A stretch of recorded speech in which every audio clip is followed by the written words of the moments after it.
aprovechar el tiempo, tenemos una horita nada más. Y a mí me gustaría, antes de empezar, sabéis que estamos todos aquí porque hay alguien que nos va a acompañar, alguien que es de casa, alguien al que le tenemos un cariño enorme, alguien que ha venido a 4 de las 5 ediciones del festival. Y ayer, en la charla de Espacio Fundación Telefónica, le dieron un aplauso que no estuvo mal. Y la gente allí alucinaba. Decía, oye, el recibimiento lo han dado a Abercrombie. Yo creo que se equivocan. Que el recibimiento de verdad a Abercrombie se lo vamos a dar aquí y ahora. Porque Abercrombie juega en casa. Porque es uno de los nuestros. Porque ha ganado el primer Kelvin a la mejor novela internacional traducida al castellano el año pasado. ¿Y qué narices? Porque es John Abercrombie.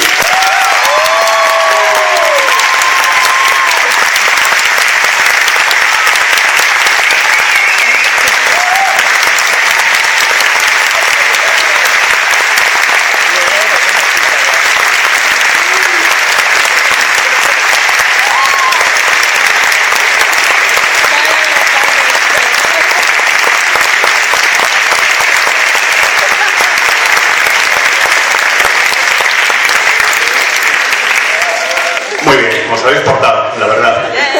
Vale. It's me, Pat Rothfuss. Hola, soy Pat Rothfuss y estoy aquí de vuelta.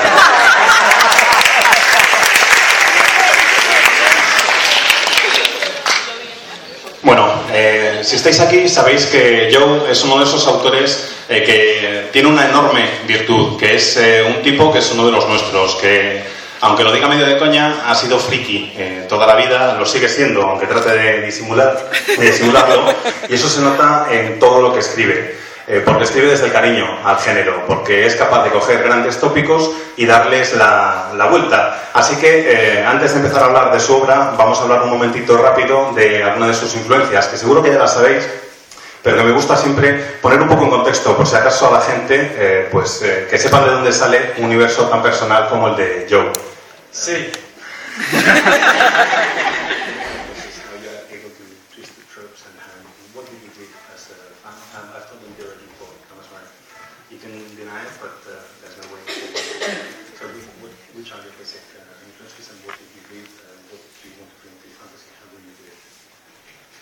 Well, you never believe, given how incredibly cool I am now.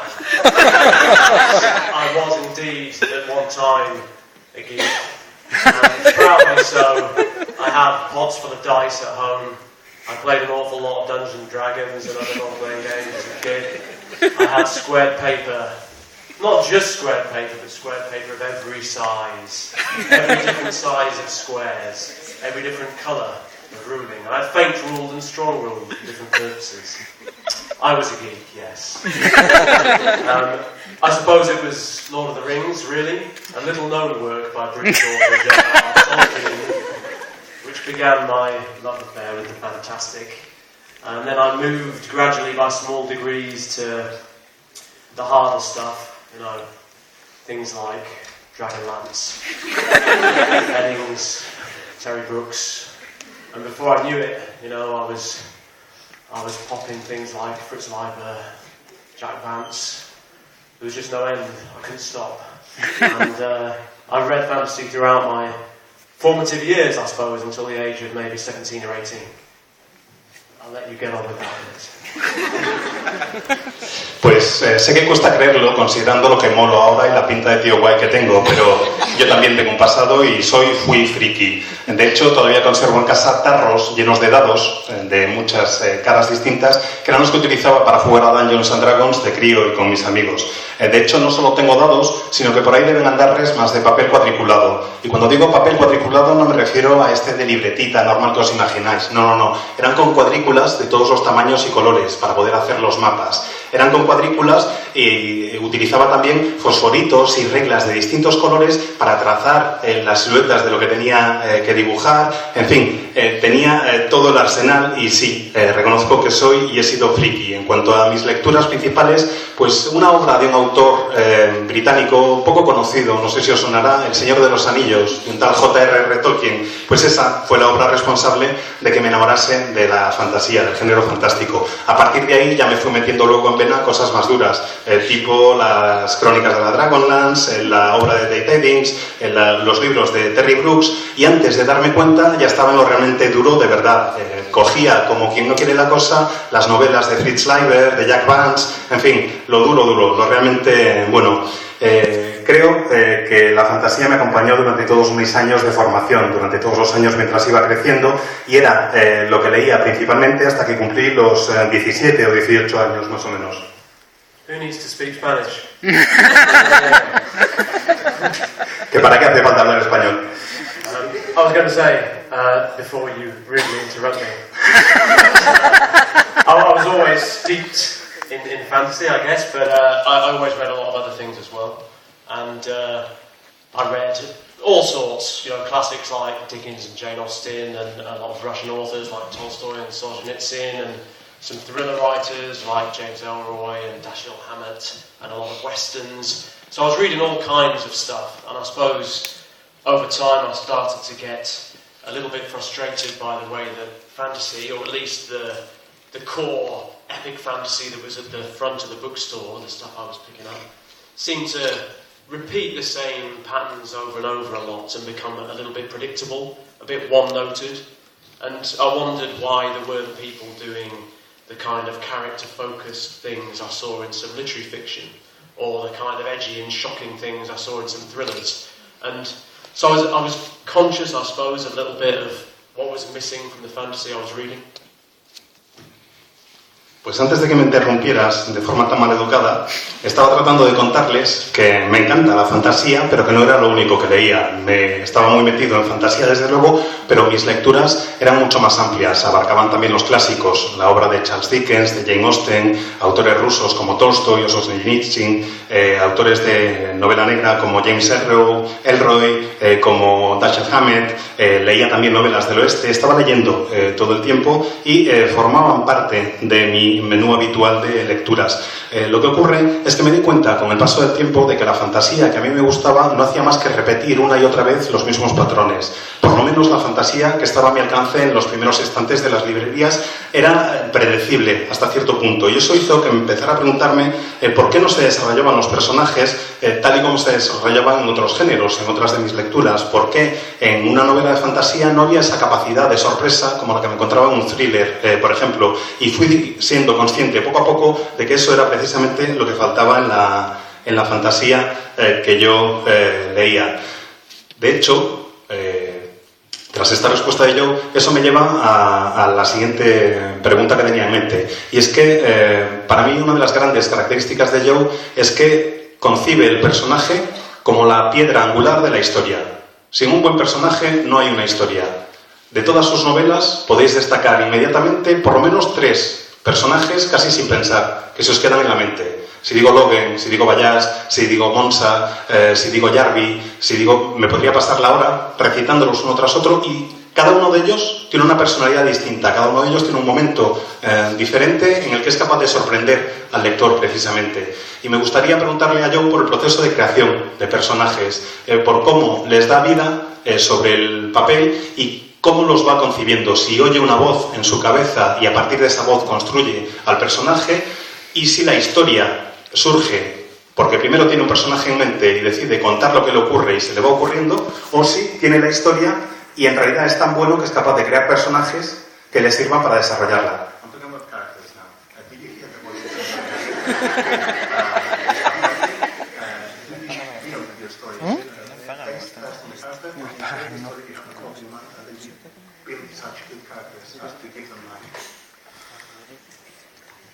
Sí. It's a chicken and egg thing, I think, in a way. Do you have that? Yeah, chicken and egg, yeah. Chicken and egg thing, with characters and story and setting. In a way, I think for a good book, a successful story, they grow up and develop together. It's hard with the first of all to be precise because a lot of those ideas go so far back for me, right back into my childhood, some of those characters. It's very hard to know where they came from or when they developed and when the story started happening as distinct from the characters. But with Half a King, it's a much more recent kind of approach, and there the character and the story and the setting really did develop very quickly at the same time. I kind of I knew I wanted to write something for a younger audience. I knew I wanted to write a kind of tighter style of story set in a new world. And I was really just looking for the idea, and I visited a soft play place with my kids. And in this place, with many kids all rolling around, there was one kid with a malformed hand, and he was having some trouble kind of joining in with everyone else. And it occurred to me, how difficult that must be dealing with disability of that kind. And then I started thinking about how much more difficult it would be in the kind of medieval style of society fantasy writers often work with. And then I started thinking it would be especially difficult in a Viking style of society, where the shield wall was really intrinsic not just to their way of making war, but their whole society and their culture. The thing about shield wall is you hold the shield not for yourself, but for the man beside you. You protect the man beside you. That's your responsibility as a man. And so if you can't hold the shield, because you have this withered hand, you're unable to fit into that role of being a man. You're kind of an outcast from society before you even start. And so straight away I had that idea of the boy with the withered hand and how he can't quite fit into society. And the nature of the society was dictated, Vikings. And you can't go wrong, can you, with Vikings anyway? That's a win right there.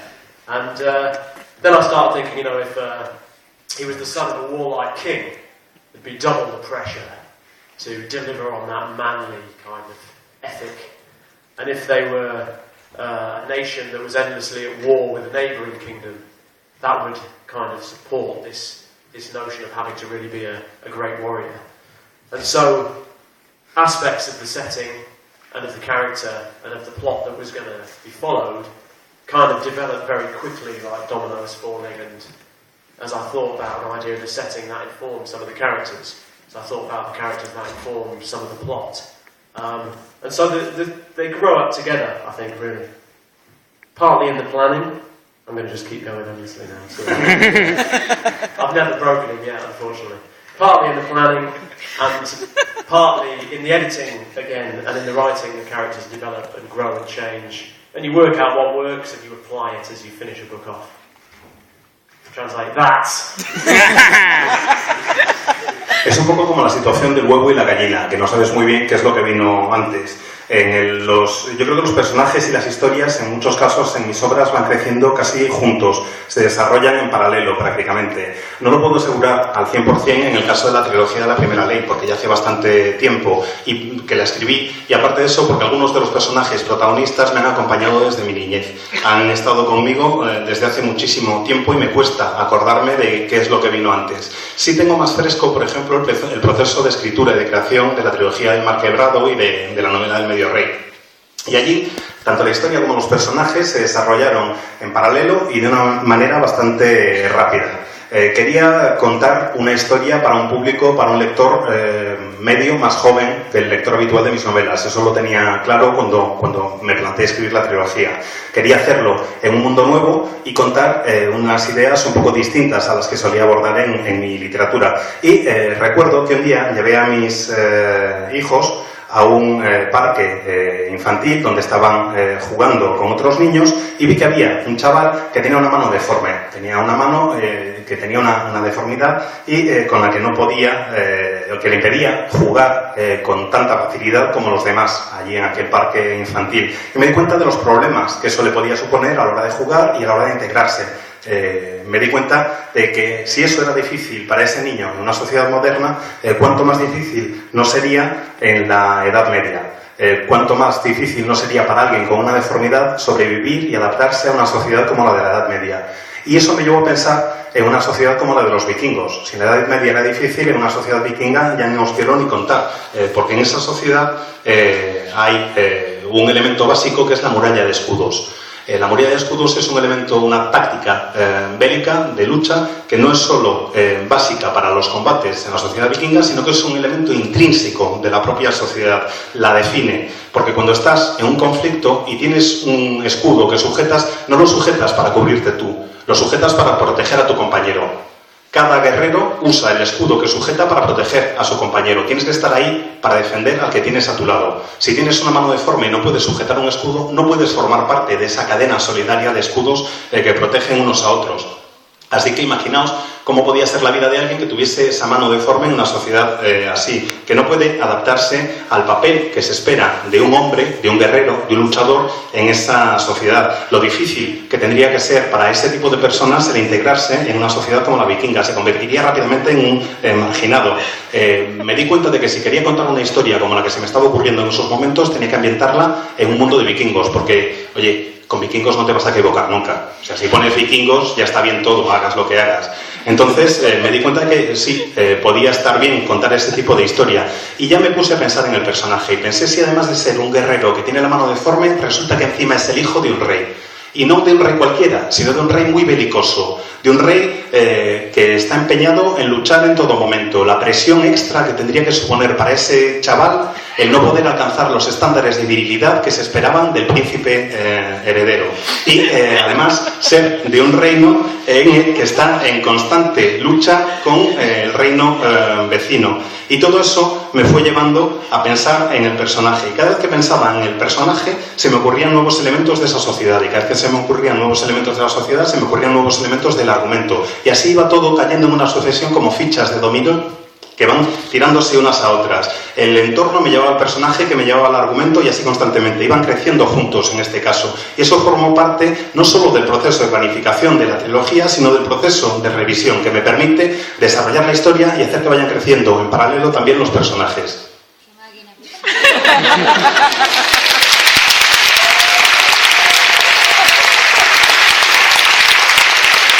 Y hablando de personajes, hay una cosa. They're clapping for my excellent points. That's why I'm interrupting. Gente que aplauden por lo brillante de su exposición, y digo que por eso os interrumpo. Hablando de personajes, hay una cosa que es muy sencilla, pero muy difícil. Realmente cuando leáis una novela, lo que os parezca más fácil del mundo suele ser lo que tiene la mayor complejidad a la hora de escribir. Un autor que es capaz de que te tragues una novela y casi sin pensar en lo que estás leyendo es realmente un autor muy bueno.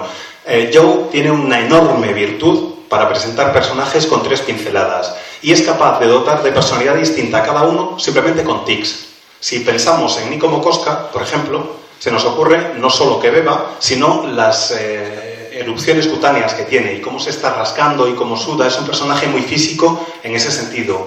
Crow, de la trilogía de la Primera Ley, uno de los bárbaros, se muerde las uñas. Y te describe el dolor y te describe cómo es físicamente y la ansiedad del personaje antes de entrar en combate con un gesto tan sencillo como morderse las uñas. En el caso de Jarvis está clarísimo. Es la mano deforme la que lo obliga a pensar de una manera distinta. Y me gustaría preguntarle a Joe si en el proceso de creación de personajes todavía, si decide asignarle a cada uno una característica que lo haga único y que permita transmitirlo al lector. Jarvis has the triple hand. Koska has the brushes, which is unique to him. Troll likes his nails. You define characters by part of the tics, the way they behave, all their physical traits, and you give us an insight into their psychology by how they behave. Do you do that from the beginning? Do you say, okay, this guy is going to be like this? What can I say? What can I do to make him look like that?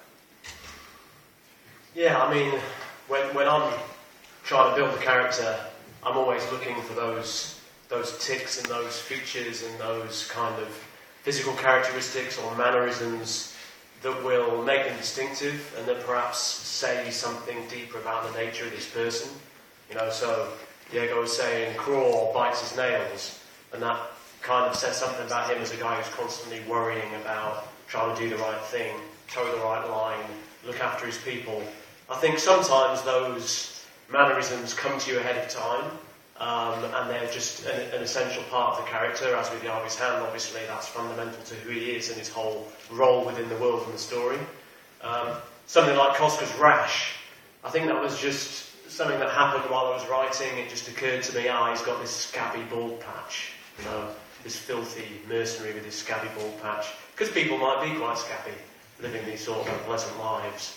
And so, when that happened in the writing, just as an offhand detail, that seemed to strike a chord and to be suitable to the guy, that he'd have these nervous rashes that kind of came on. And Koska's this man of opposites who in circumstances most of us would enjoy. In peacetime, he's useless and he falls apart in peacetime. But in wartime, when most of us would, collapse under pressure, that's when he rises to the challenge. That's when his rashes disappear and he becomes noble and impressive. So that said something intrinsic about the character. So often there are things that I stumble upon while I'm writing and that seem to strike a chord and ring true, and that I then perhaps in the editing start to apply more widely, and they become a real cornerstone of how I see that character. Pues es verdad que son elementos que ocurren o que se me van ocurriendo según voy construyendo a los personajes.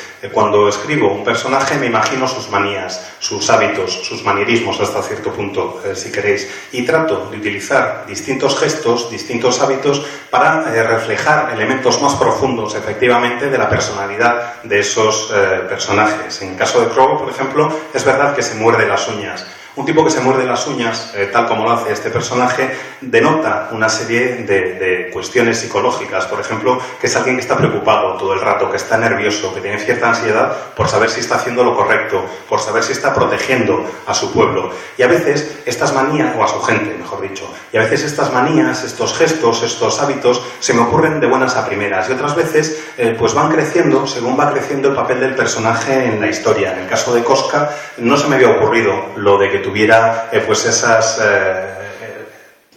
la piel irritada o esa especie de manchas en la piel. Al principio simplemente tenía pues algunas partes de la piel donde había como calvas o como manchas, y luego de repente escribí en un momento que tenía ese tipo de erupción cutánea, y esa erupción cutánea me gustó cómo quedaba y me hizo pensar un poquito más en el personaje. Me di cuenta de que Koska, por ejemplo, es un hombre lleno de contradicciones, es un hombre de opuestos. Es un tipo que parece muy agradable y con el que deberías tener muy buen trato, pero que en épocas de paz, en épocas en las que no hay ningún problema, se viene abajo y se convierte en un auténtico desastre. El tío es un verdadero caos que pierde el control de su vida y es un auténtico inútil del que es mejor alejarse. Pero en cambio, de repente te encuentras en guerra, te encuentras en un conflicto, estás rodeado de caos por todas partes y Koska se encuentra como pez en el agua. Y está a la altura del desafío y es capaz de tomar decisiones, y es capaz de ser resolutivo, y es capaz de arreglar las cosas. Y en ese momento, precisamente, es justo cuando desaparecen las erupciones cutáneas del personaje.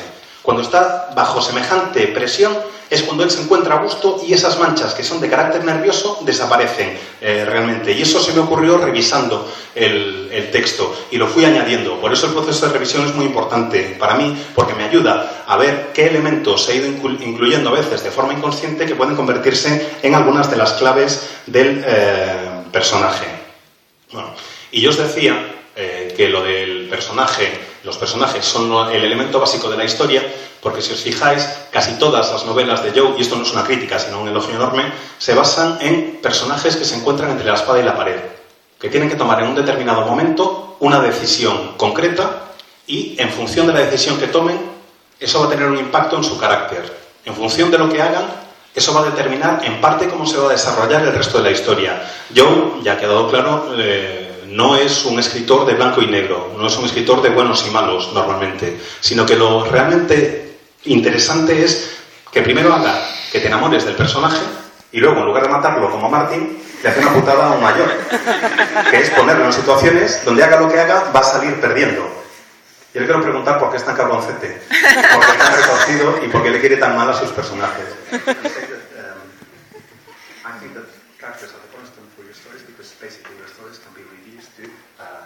This guy you meet, you fall for, or this girl, and then they find themselves in a very tough spot, where no matter what they decide, it's going to be bad for them. It's going to lead to a bad situation. I'm saying that you're more of a bastard than Martin, because Martin is but you just make them suffer. Martin is a bastard yourself.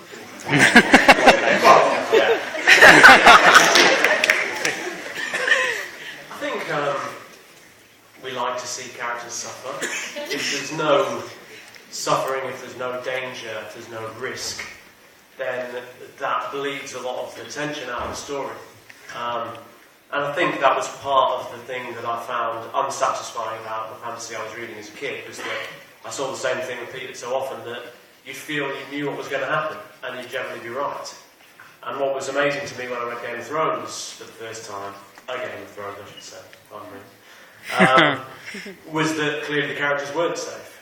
You know, and when that, spoiler warning, character gets killed in the first book, suddenly no one's safe in a way that I've never experienced in a fantasy book, or not for a very long time. But I think, in a way, when Martin had done that, it was necessary for him to up the ante all the time to kind of kill more and more characters to get that same level of shock. And once he'd murdered large sections of his cast, he'd kind of done that job. It was hard for me to get the same shock he got from just killing the characters off. I think he cornered the market in killing characters.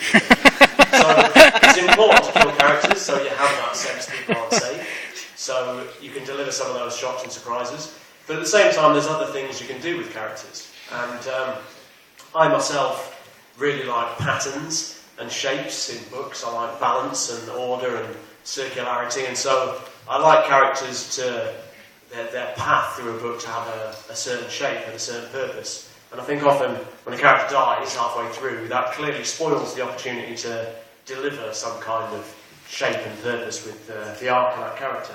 So I generally find there's other ways that I prefer to go than just to kill them off. I don't want to have too many points of view. I want to concentrate on a relatively limited cast so that I know and that the readers know what this book is the story of. It's the story of a certain group of people. And I don't want to have to axe too many of the cast because I want to tell the story of this certain cast through the book. I don't want to endlessly be introducing new people to continue the story. So to me, there are many other things to do other than kill characters. It's my feeling. Sometimes worse, but sometimes better.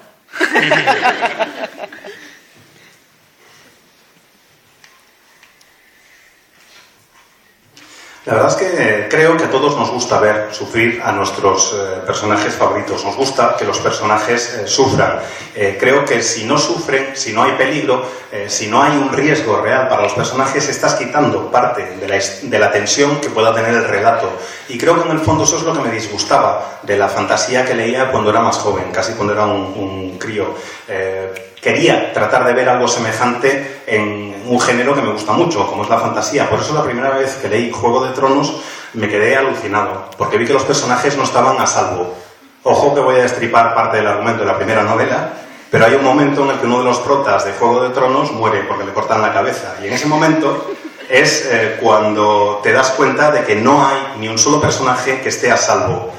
No hay ni un solo personaje que tenga garantizada su supervivencia. Y eso Martin lo hizo como un maestro. Fue el primero en hacerlo. El problema que tiene ahora Martin es que, claro, una vez has matado a uno de los protas, lo único que puedes hacer es matar a más.